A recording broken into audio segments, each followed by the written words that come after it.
You are now listening to Cable Connect with Dr. Jason Cable, VP of Intercollegiate Athletics at Alabama State University, the place where history is made. Thank you for listening and enjoy the show.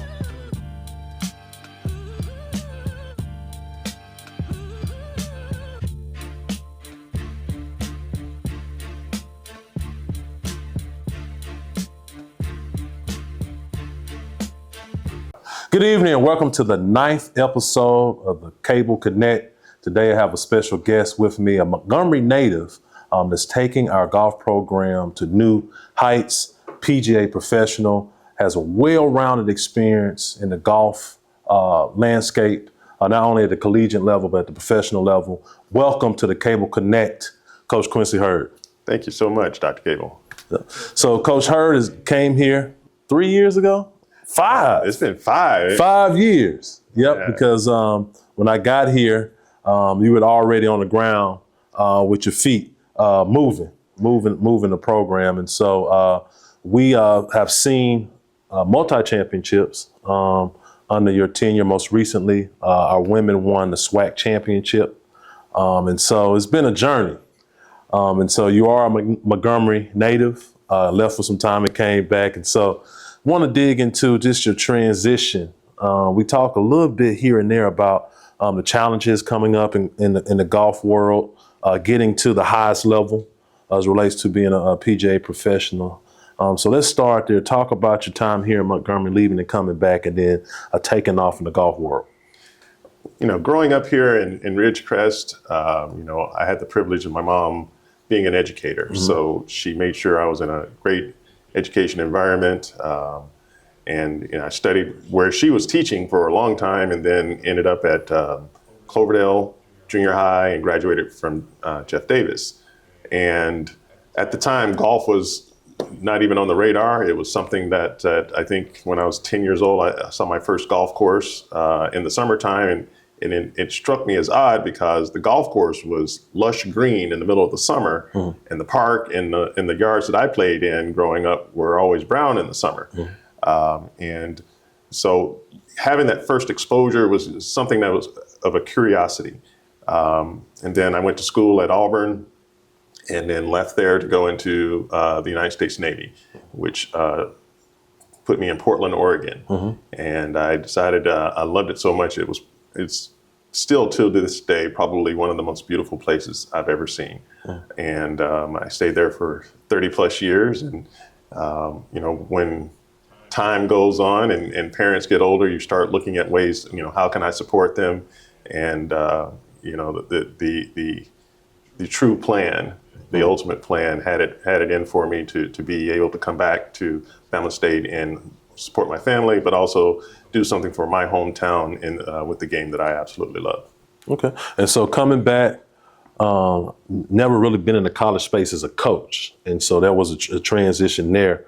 But you were a fast study, got the programs up and running into championship level. And so now it's something you could have known coming in, right, that you didn't know, that you kind of had to learn on your path here.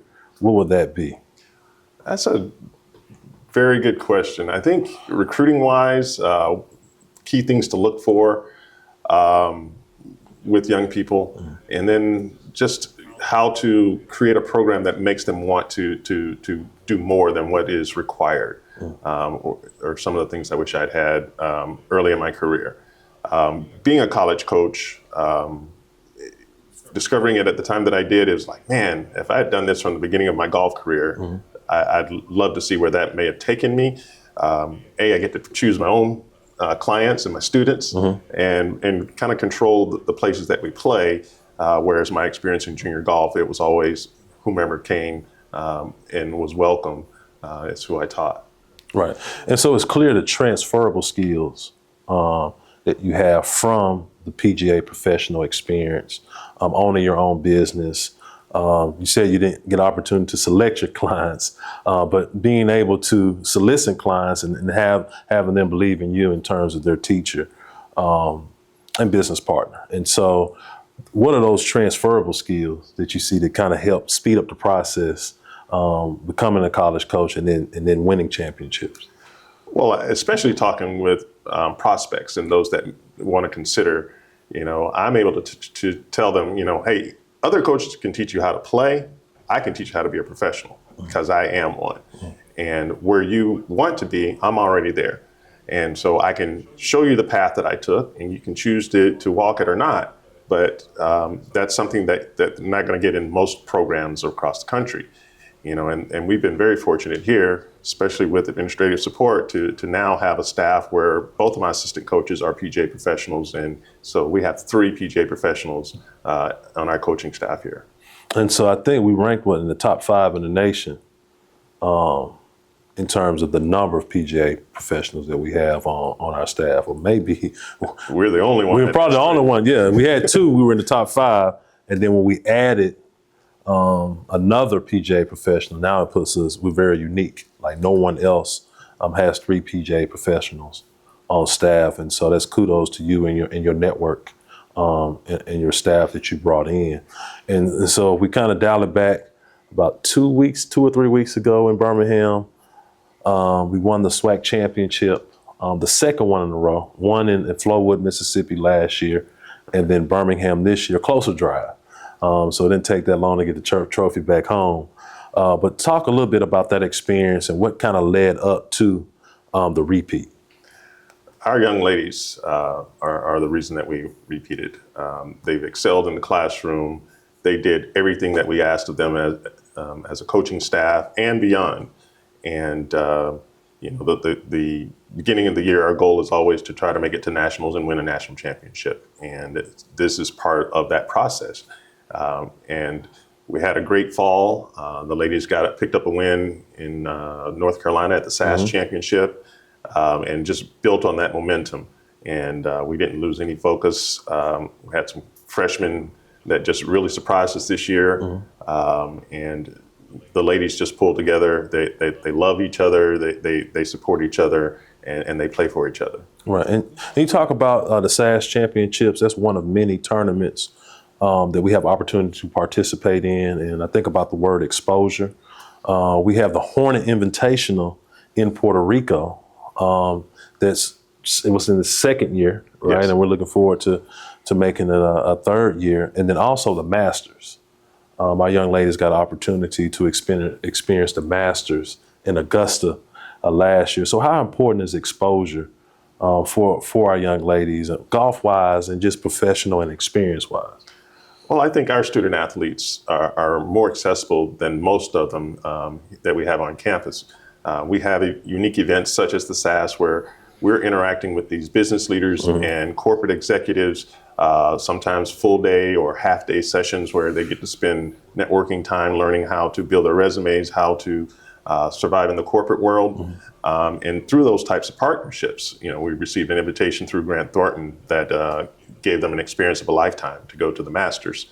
And so as the program continues to evolve, just yesterday, the young ladies got an invitation to play in the Annika Foundation's more than just a tournament, I believe is the title of it, next year. That type of exposure, helps these young ladies, especially those that aspire to play professionally, be prepared for that. Right. Preparation, professionalism, perform at a high level, and dominate. All right. And so we're not finished. And so we're leaving Friday, going to Wisconsin. You want to talk a little bit about that invitation? So the PGA of America has they call it the Works Collegiate Championship this year, being hosted at Whistling Straits in Kohler, Wisconsin, which is a world-renowned golf facility, just a beautiful golf course. It's going to be a great event. The PGA of America has done this for many years now, and it originally started out as Black College National Championship. Right. And so we're looking forward to getting out there and testing our skills on that course. Okay. And what's the weather going to be like in Wisconsin? Cold. Cold and windy. It is in Wisconsin, near Green Bay, about an hour from Green Bay. And so this week I've been, ladies, you got enough weather gear? And they said, just bring hand warmers, coach, and we'll do fine. So, it's not an ideal place, but we can imagine that we're someplace in perhaps in Ireland or in the golf course will definitely fit that description, and it should be a great time. When you say world renowned, I imagine that the facilities and the course are immaculate. Well, it's hosted the PGA Championship, major PGA events, USGA events. The Kohler family has really gotten behind the as we call it, the PWCC.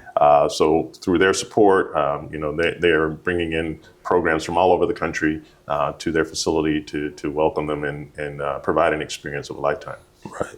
And golf has taken you around the world, right? So many different experiences, so many different courses, challenges. What is something that you can really draw back on? And so I'll give you, two. One challenge, right, and something that was just an unforgettable experience that you've had in the golf world. I would say the most significant things for me in the golf world was meeting one of my assistant coaches, Robert Clark, early in my career. And then I worked for him for many years, and then he gave me his business his nonprofit to run. And through that, I had the privilege of getting to meet and know Dr. Charlie Sifford. Wow. And so being able to spend time with him and also develop friendships with Renee Powell and just the people that I've met has been the thing that I cherish the most about the game.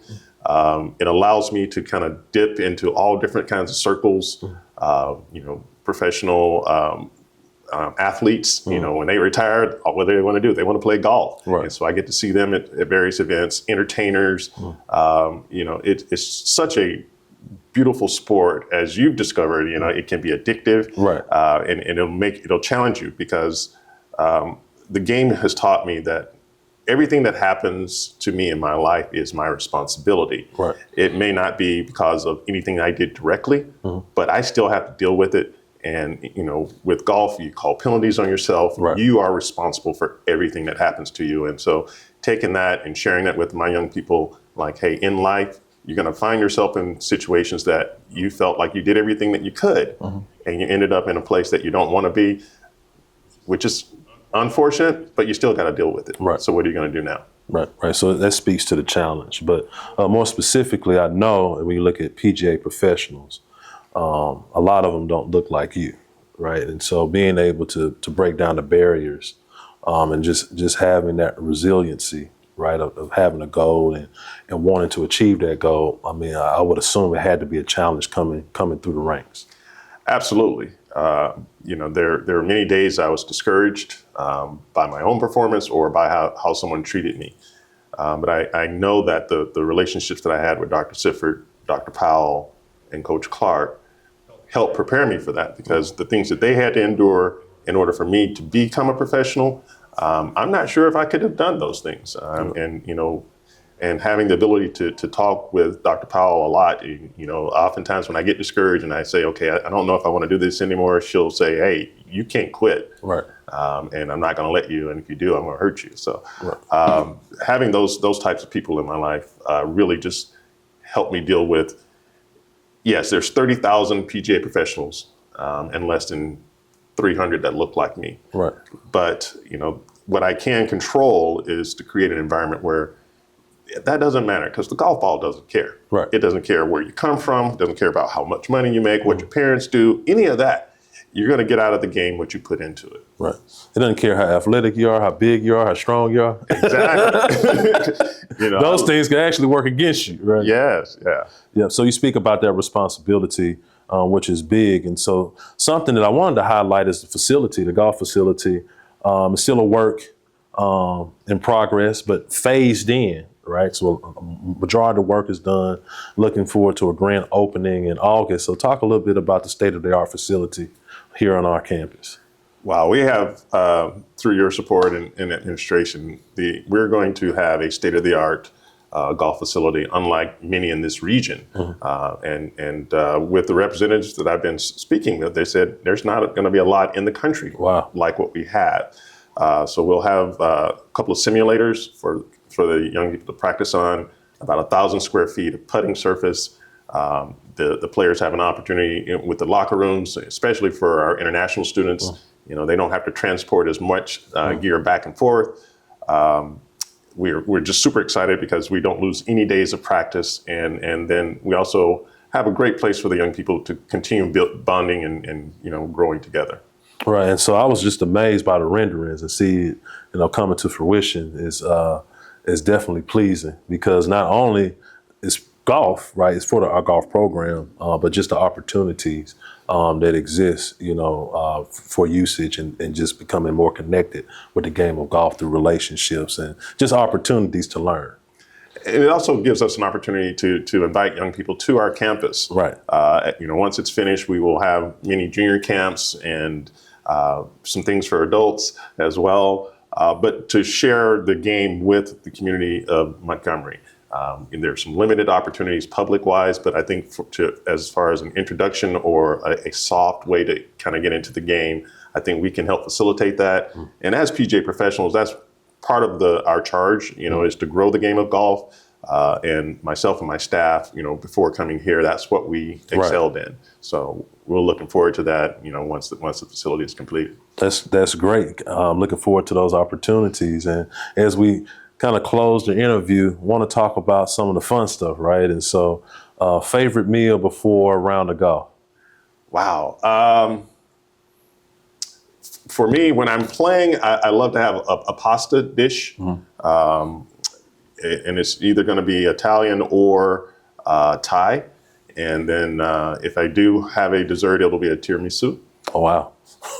That's for me. As a coach, I just kind of I like to go with a nice seafood selection. Got it. The night before. Okay, and then music, anything gets you in the mood to play, or if you're riding to the course with the team, what are you guys listening to? My Pandora station of choice is one that I created with Earth, Wind, and Fire. Wind, and Fire, my dad's favorite. So everything in that era, that genre, and the kids like, Coach, man, your music is so nice, man. And so we groove to it. We try to have a good time with it. Several of the players can identify because that's what their parents listen to, and but that's what we do for golf. And then for me personally, when I play, I listen to a lot of Jill Scott and Lena. Got it. Their melodies and harmonies are soothing to me, and their songs are at a tempo that helps me kind of be calm. Okay. Lowest score you ever shot? 66. 66. That's amazing. Highest? Oh gosh. We don't want to talk about that. Hey, you see that 66 came out real fast, and then the highs, we got to think about that. I forgot about that one. I'll say this: that on the day that I said I wanted to be a professional, my best score was 118. Okay. And 4 years later, I was averaging 72. Right, and that is hard to do. So people out there, if you don't understand, if you can shoot below 100. You're probably better than a lot of people that play this game, right? About 90%. never break 100. Right. And with our young people, what a lot of people don't recognize or understand, they play at a level that about 10% of the people who ever play the game will ever play at. They're outstanding in the classroom. And the physical demands of playing Division I collegiate golf, they walk the equivalent of a marathon every tournament. Yep. And at the conclusion of that, after a long trip back to the campus, they're in class the next morning. And so golf programs typically, and those student athletes miss more days away from school than any other student athlete. So they are just phenomenal young people that they just always awe me. Right. And we're talking about walking with the bag, not pushing or with the remote control that you see folks on the course with. They're walking with the bag. They're carrying a bag, and yes, it's we played in Birmingham. Oh, wow. That golf course is very hilly, and I could tell some of the teams that were there and participants, man, it really beat them up. And our young ladies, having pushed themselves in our training programs, they were like, hey, we're good. So. Yep. And so is there anything else you would like Hornet Nation to know as we close out? Championship coach Quincy Heard headed to Wisconsin for the PGA HBCU national tournament. And so as you close out, anything that you would like for Hornet Nation to know? Well, we do swarm as one. So, the support that athletics gets from Hornet Nation is invaluable to us. And so, when we are competing here in Montgomery, we'll make sure that Hornet Nation knows about that. And as we travel around the country, we want to make sure that you guys know, come out, say hello to the young ladies and young men as they're, definitely representing Bama State the best way possible. Right.